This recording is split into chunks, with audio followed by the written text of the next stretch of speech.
I'm very excited to be here for a couple different reasons. The first reason is I've been covering this event since the very first one. And I've been to all but two, but I've been to all of them virtually, even some of the ones in Europe. And so it's an incredible honor to be able to do the two things that I love the most: talk about technology and be in a room with people who are passionate about building communities.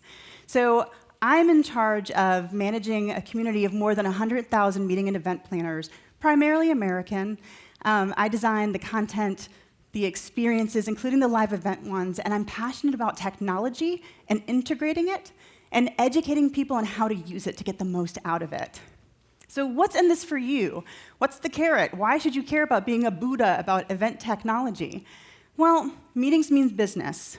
So I know how sometimes in your organizations it can feel like the meetings team has us on this side, and then the social media team's on this side, and the salespeople just don't get the branding and whatever. The fact is, you all are on the same team. And so when meetings come in, it's not just the onesie-twosies leisure travel that's coming in. You're actually bringing in hundreds of people at once. And all of these people have the ability to tell your stories and to share them just like your leisure travelers do, the ones you've been focusing on. Also, your meetings business is Monday through Thursday. So while your leisure business is filling Friday through Saturday, this takes care of the rest of the week. So it's in everyone's best interest for all of you guys to be talking to each other and be getting your social media strategies on sync. And the technology kind of ties into that as well. Meetings also mean tax revenue and jobs. So the revenues that are collected while people are paying the head and bed taxes and things like that also help pay for the fire people and the teachers and all those really awesome first responders. In America, 1 out of every 8 non-farm related jobs is tied to the meeting industry and the travel and hospitality industry. So it was interesting, we had a session just an hour or two ago about what meeting planners want. And what I think is interesting, I always get so much out of this conference, not because you're specifically talking about the meetings market, but when you talk about building community and connecting people through technology, the same rules apply, no matter what market you're dealing with. So meetings have a transformational power. Meeting planners are like the movie producers of the corporate world.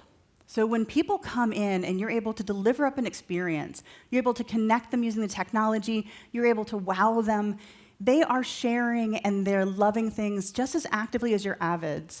So it's in your best interest to understand what kind of face the meetings present to people.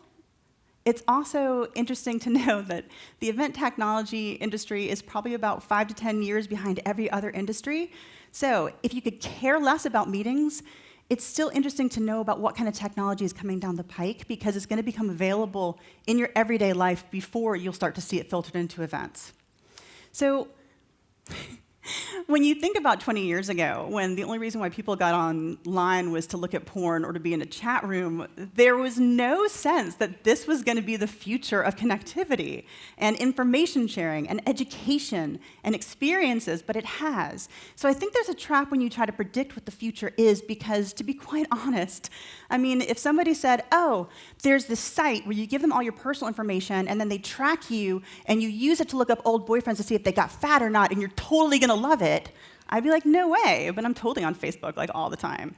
So what I'm going to do for the next 27 minutes is I'm going to talk about some of the human factors, because the technology comes as an answer to a need. It comes as a solution to a problem. So I'm going to explain to you some of the trends that are just happening and kind of the psychological underpinnings, and then I'll start to tell you about what's possible. Because as William Gibson says, the future is already here. It's just not evenly distributed. So there are seeds in what we're going to be capable of doing 20 years from now that seem so innocuous and obvious or weird or awkward that we overlook them completely. So some of the things that I mentioned to you may be familiar to you. Some of the things may be things that are already starting to pop up in your destinations. Some of these things might completely blow your mind. But you're all at different stages, you're all at different levels, and that's because the future is here, it's just uneven. So let's talk trends.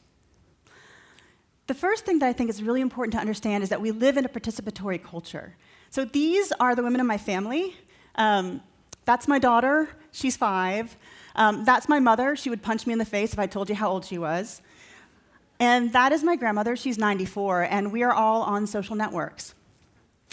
We have, as kind of a human-wide cultural phenomenon, we have become accustomed to having our voices heard. We expect, when we walk into an event, that we can be part of it. That's why you're spending time like texting and tweeting and sharing and posting things on Topi and all that. It's because you no longer feel like you have to sit in the dark and just have somebody yammer on at you. I mean, we're in a theater, I'm on stage, you're not lit, but we are part of a collaborative process.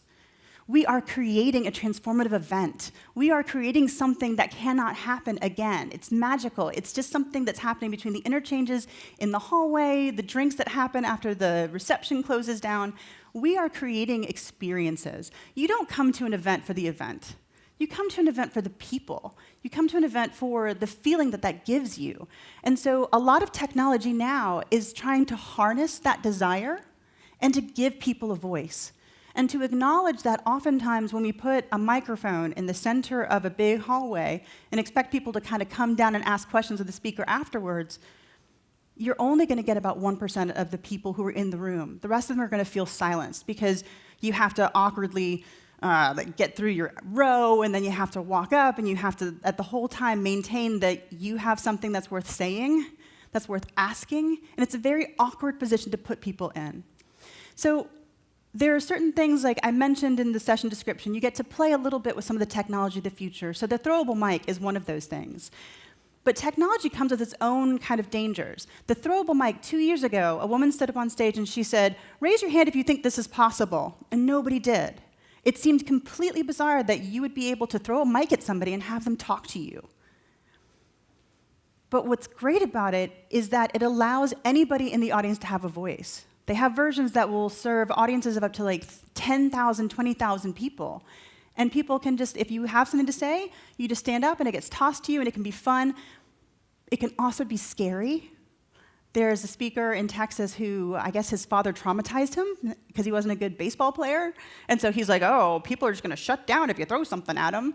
So I think this is something to bear in mind with any kind of technology, is that you have to think through not only what the pain point it addresses and solves. Okay, we're going to do this because it gives everybody a voice. But you have to also put thought into what your communication strategy is. What is your messaging? So at our events, what we'll do is I'll stand up and do a tech orientation. And I'll say, okay, and then you give me big jazz hands, and we make eye contact. I'm going to throw it really soft, and if you drop it, no big deal. It's supposed to just bounce. And then people feel comfortable, and I'll say, is there anyone who doesn't have a question who just wants to talk into it and see if it works? And there's always people. And then you make it a game, and it makes it fun. And so it stops being something that's intimidating and something that they can embrace. Mobile-based audience response systems, 5 years ago, it was a big honking deal and super expensive to have keypads where you could answer a poll. At past SoMeTs, you could show up, and you could give real-time feedback just by going to a website and texting in something. Now it's built into almost every conference app. So there are ways in which technology is trying to give you a voice and make it easier. So we have this 10 minutes of questions at the end. Because I can't stop and get your questions every 10 minutes, if you have a question, if you have something you want to ask me, I would recommend, there are a lot of you who've gotten on Topi since I mentioned the thing before the break. So if you're on it, if you go to the agenda and you go to my session and you touch it, scroll down, there's a place where you can ask a question. And believe me, I don't think anything is stupid. As my ballet teacher once told me, everybody was a beginner one Sunday. So ask me anything, and if somebody asks something that you like, you can vote up their question, and then we'll hear from those at the end. InstaSocial, we already see it. You can take a picture, it can go automatically. You can walk by things with wristbands. It can tell you a personalized message and then deliver something. So this is just going to get to be more and more and more prevalent, but this is the pitfall. With all of this comes greater needs for connectivity and bandwidth, and this is your brain on bad Wi-Fi. I mean, it is such a painful experience. And so I think as destination representatives, one of the helpful things you can do is to help your venues prepare. Because right now, I think people still are thinking, oh, we're going to have 100 people, we need 100 connections. Just right now, you need to be estimating that for every person that walks into an event space, they're going to have 3 connected devices. In a couple of years from now, it's going to be 5 connected devices. And then once you add things like live streaming from Flanders or, any other kind of technology that requires that kind of upload and download, your needs are astronomical. And until we start to regulate internet as a utility, the way it probably will be in a few years, it's going to be a pain point. So I would introduce this website to your venues. It's called speedtest.net. And they can test like the up and down speed. And then they can go in while there are meetings in place, and they can actually see if their access points and relays are really, really good enough, or if they're just fooling themselves. Another thing you need to think about when you think event tech is that technology should be enhancing community. There are so many ways in which we can be separate from each other. So look for ways in which you can bring people closer together. You know, we have a whole generation who are digital natives, and they're used to interfacing with people through screens. They'll text each other while they're sitting next to each other. And so there's a discomfort level with actually having a conversation, walking into a room which is a reception filled with people and not knowing how to communicate, not wanting to pick up the phone. And so you'll see a lot of technologies that are making it easier for people to communicate without having to take that verbal or physical risk of getting out of their comfort zone. One way that you can give them a sense of community is to give them a sense of place. And so you'll already start to see things that are based on geolocation, which is basically a GPS coordinate. I am here in this particular point in space, and now something can track me or send messages to me. When people come into your destinations, a lot of times they only see the convention center or they see a ballroom, and a ballroom is a ballroom is a ballroom. It's boring. So one thing that you can do is you can play with some of these devices to actually give them additional messages and to show them more of your cities. One way is through beacon technology. Beacon technology works, it does two things. It tracks movements, and it also can transmit data. So if you tie it to an app, then you can actually identify who the people are. So then you know, okay, this person walked into this room, they left at this time, they did this. So that's the tracking functionality. It can tell you traffic patterns throughout your city. You can have citywide scavenger hunts. But it also can transmit information, and it can transmit information based on who the person is who is walking by. So for example, if it was on a trade show floor, you can program a certain message to go to the sponsors that's different from the messages that go to the VIPs. If people are walking into a concert, maybe they get one song if they paid a certain amount for their ticket. Maybe they get the whole album if they paid for like the classiest seats. So anything that you can code into a website can be coded onto a beacon in kind of like a microsite format. So video messages, text messages, little microsites. You tie that to GPS systems, and now you can create mobile wayfinding, where you're actually taking people based on who they are and where they've been and actually showing them the city. Through their device, they can actually move them from point to point to point to point. This is something that, beacons were cutting edge a couple of years ago, but people still haven't gotten into them. They'll become more and more prevalent, and mobile wayfinding is something that is on kind of the beginning of it, but is going to become even more important as people want to control the experiences and create something special and customized for people. Augmented reality is another way of delivering content. So right now, we have to use an interface. We have to view an experience through a screen, or we have to use something like Google Glass. For those of you who aren't familiar with what augmented reality is, it's basically an overlay over what we see that gives us different information. So for example, on my Google Glass, I can go and I can look at the stars, and I can see what constellations are in the sky, even if they're not visible to me because the sun is up. I can get questions from the audience. Through my phone, for our Plan Your Meetings magazines, we code different experiences into the printed material because space is limited, but we're able to, like for a story, if there were additional interviews, or if there were videos that support it, people can scan the spread, and it pops to life. That's cool and neat, but it's going to go even further, because right now you also have interactive projections. That's one form of augmented reality. And so you're probably familiar with things like the Boardwalk Hall in Atlantic City, where all of a sudden it's this really amazing sound and light show. You may have even seen it where people can play video games against a giant office building.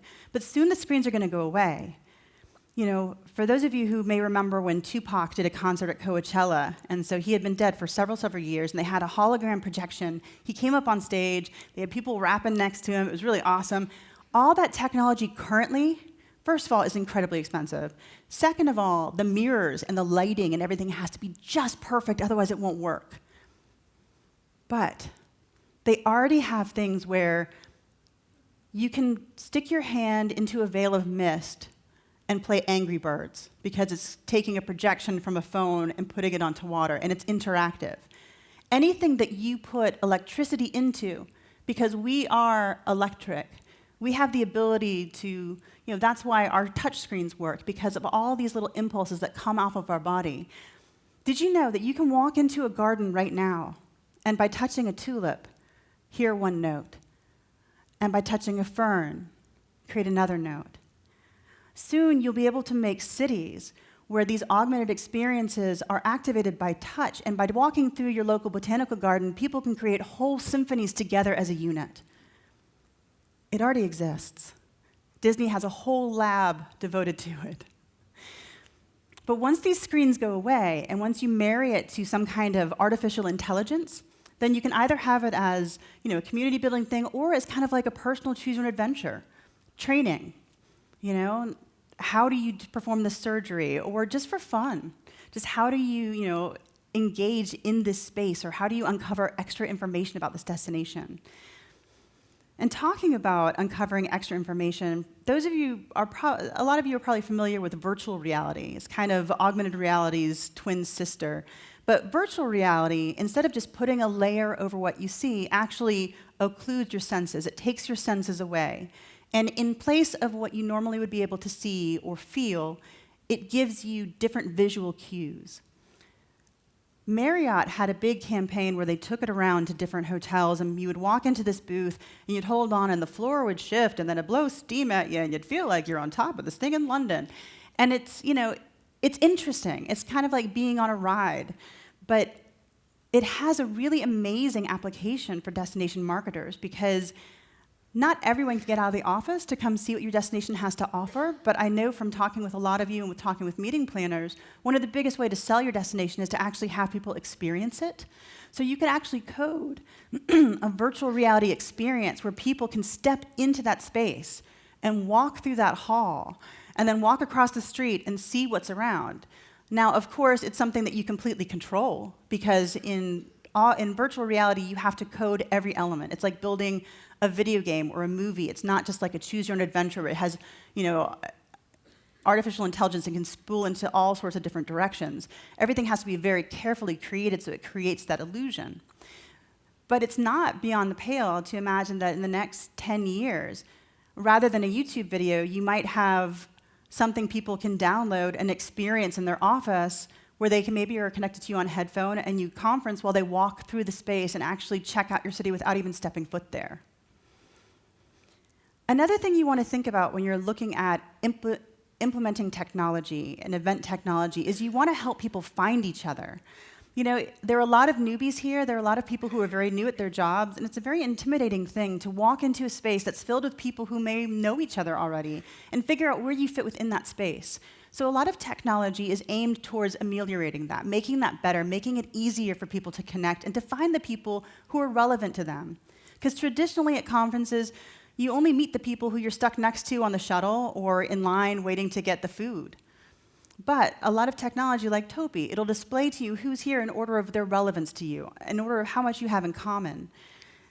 My friend Demani Daniel, he's also known as the event nerd, he says that the killer networking app wouldn't just tell you who's in the room or who you have things in common with. It would actually buzz you and tell you, oh, these 5 people are here now, go meet them.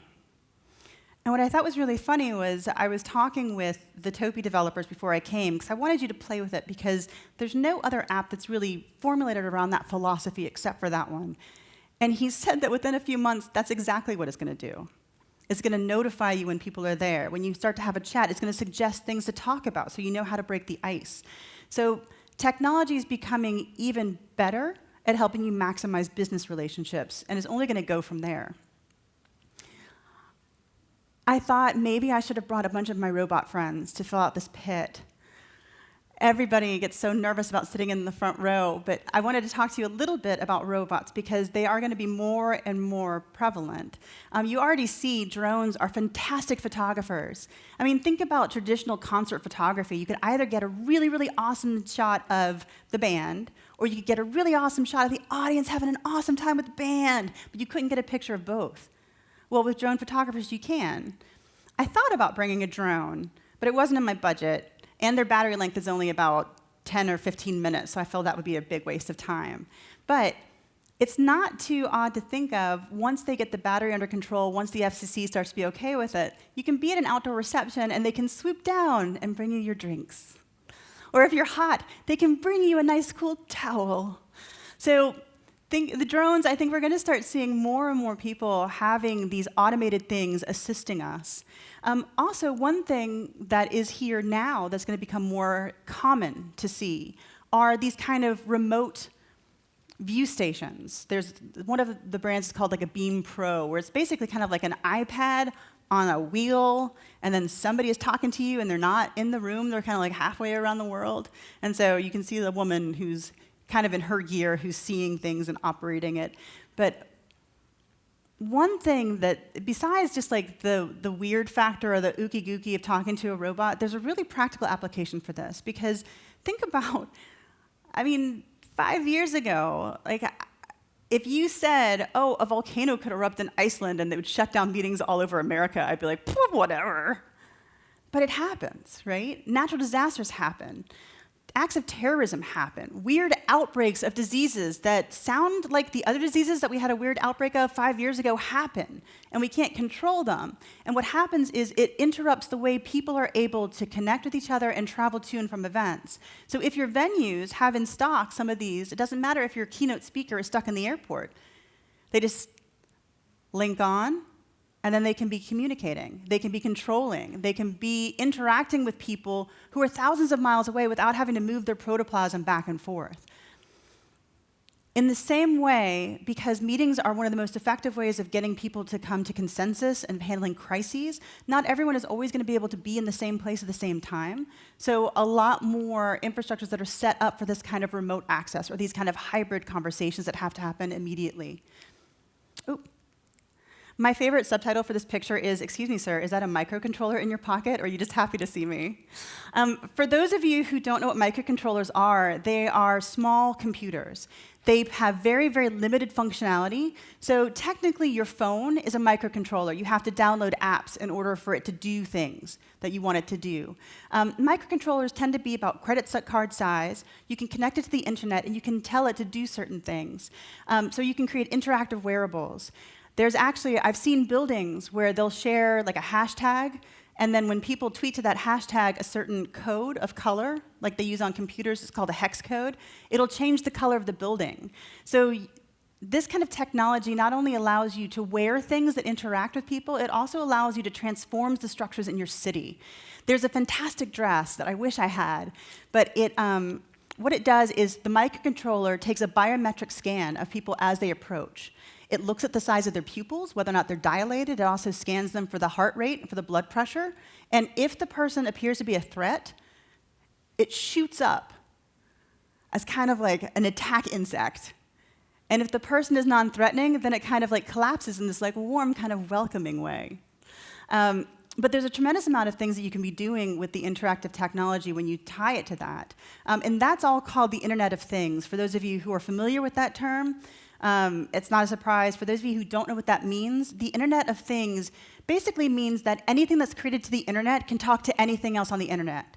So that's why you can have that Nest thermometer that controls your phone, controls your home while you manage it on your phone.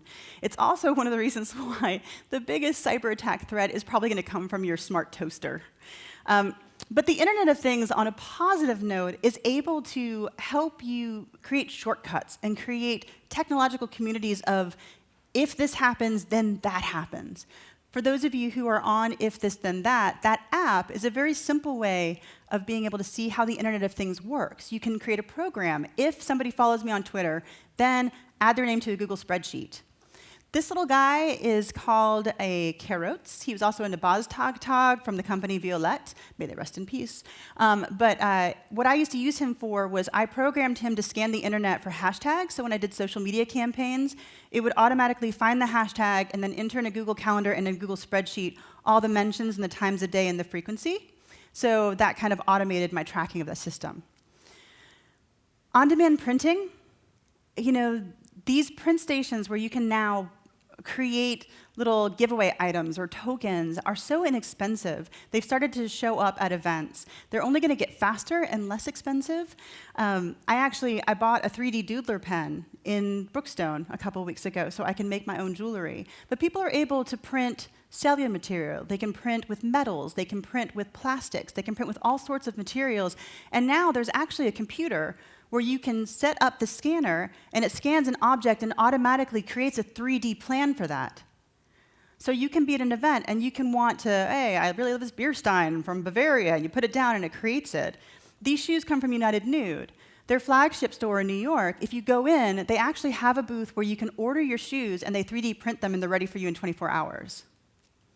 So on-demand printing is something that is going to become more and more easy just for people to do on the fly. One thing that I really want to stress is that your events are going to become more multi-generational, more multicultural than ever before. So you really need to think about when you're employing the technology, not to isolate the generations. You want to take care of them. Don't get lost in translation. You may have a really, really fantastic reason that you want to use this thing, but if it's not tied to your strategy and your goals and your measurement, it's going to fall on its face. And if you don't have a communication strategy for explaining why it's there or helping people figure out how to do it, you're going to be wasting a ton of money. So I would recommend, think about who is your tech concierge going to be? Like, as you're implementing these new things, who is the person who's going to come up with that communication strategy? And one of the biggest trends that you're going to see in the events industry is a brand new job, an event tech producer or a chief technical officer. So just like some meeting planners will outsource the contract negotiations or the site selections or different elements, they'll have an AV tech producer to deal with the sound and the lights. There's going to be somebody whose job is to manage the technology in the events.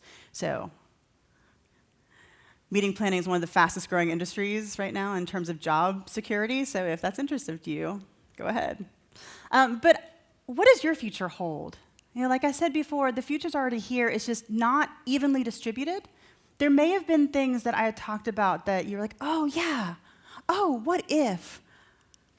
Or you may feel like, oh, my gosh, nobody in the office is going to understand a word of what I talk about. But you have the opportunity right now to chart that course. Because the benefit of technology is not to be the first to market if you're a consumer. The benefit is to stay and wait. I know that it may feel intimidating if you're not incredibly active on social media or if you haven't gotten on this platform, or if you haven't figured out this dashboard. But the great thing with technology is that what is $20,000 right now is going to be $5,000 tomorrow and is probably going to be free within a couple of years. So if you're not quite sure how to integrate it, and how to enhance the experience, and how to make sure people use it, then you're really not going to lose anything by waiting. Waiting and see how people are successful in using it, and then adapting it on your own at a fraction of the cost, and being a big old honking hero. So thank you very much, my friends.